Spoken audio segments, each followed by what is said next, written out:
Preventive health గురించి మీ అందరి బాధ్యత. ప్రజా చైతన్యం తీసుకురావాల్సిన అవసరం ఉంది. అదే సమయంలో రియల్ టైం మానిటరింగ్ కూడా. చీటికి మాటికి మీరు హాస్పిటల్ అందరినీ పేషెంట్లు చేర్చి తద్వారా వాళ్ళకు రూమ్ రెంట్లు వేసి విపరీతంగా భద్ర పెంచేసే పరిస్థితికి వస్తున్నారు. ఈరోజు వేరబుల్స్ వచ్చాయి. ఏ డిసీజ్ వచ్చినా ఆయన ఇంటి దగ్గర ఉంటే మీరు ఇక్కడి నుంచి మానిటర్ చేసి అవసరమైనప్పుడు అతను హాస్పిటల్కి షిఫ్ట్ చేసే మెకానిజం వస్తూ ఉంది. అంబులెన్సెస్ ఉన్నాయి.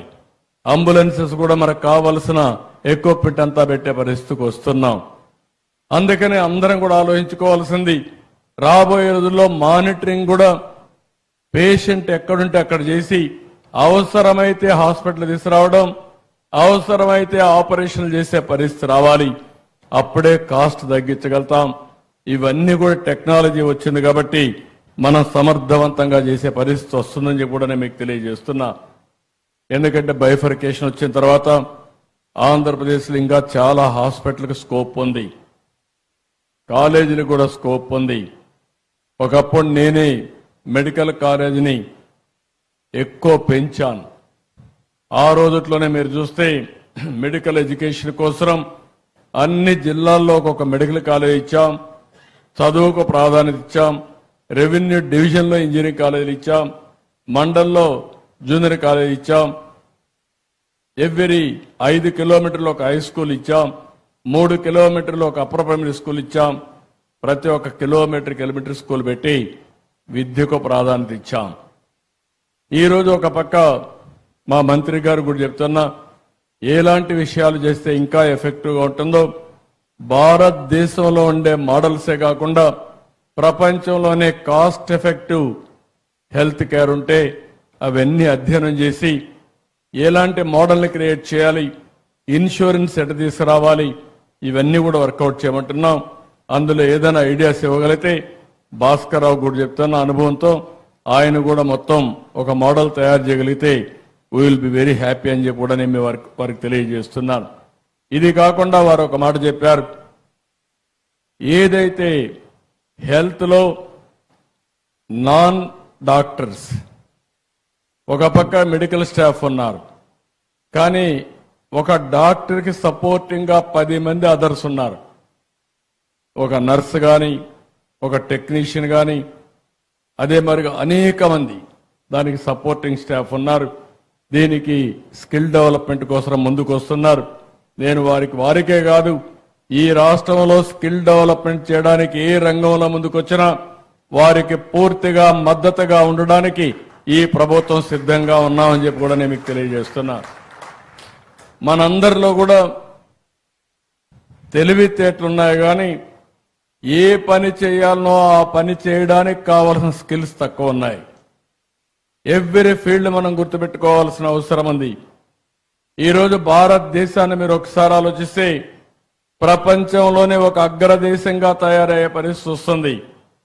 నేను అనేక సార్లు చెప్పడం కాదు, కానీ మీరందరూ గుర్తుపెట్టుకోవాల్సిన అవసరం ఉంది. ఎక్కడైతే ఒక సమర్థవంతమైన నాయకుడు ఉంటాడో, ఎక్కడైతే ఒక సుస్థిరమైన పరిపాలన ఉంటుందో అక్కడ అభివృద్ధి ఉంటుంది, అక్కడ సమిక్షేమం ఉంటుంది, అక్కడే భవిష్యత్తు ఉంటుందని చెప్పి కూడా మీకు తెలియజేస్తున్నా.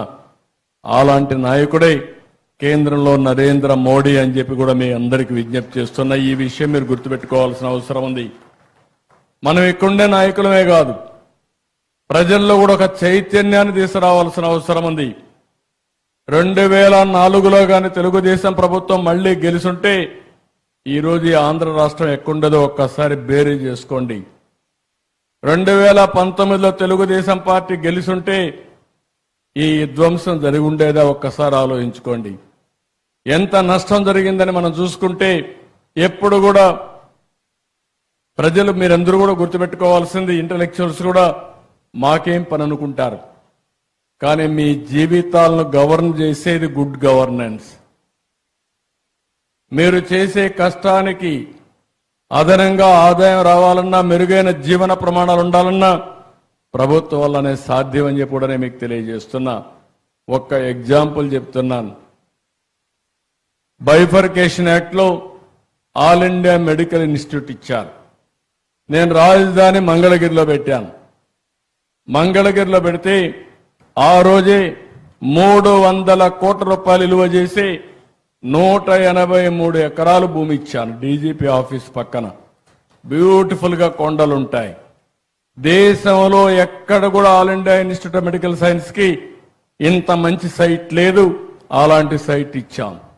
వాళ్ళు కూడా 1618 కోట్ల రూపాయలు ఖర్చు పెట్టి 960 బెడ్లతో హాస్పిటల్ ఎస్టాబ్లిష్ చేశారు. 10 రూపాయలే ఓపీ.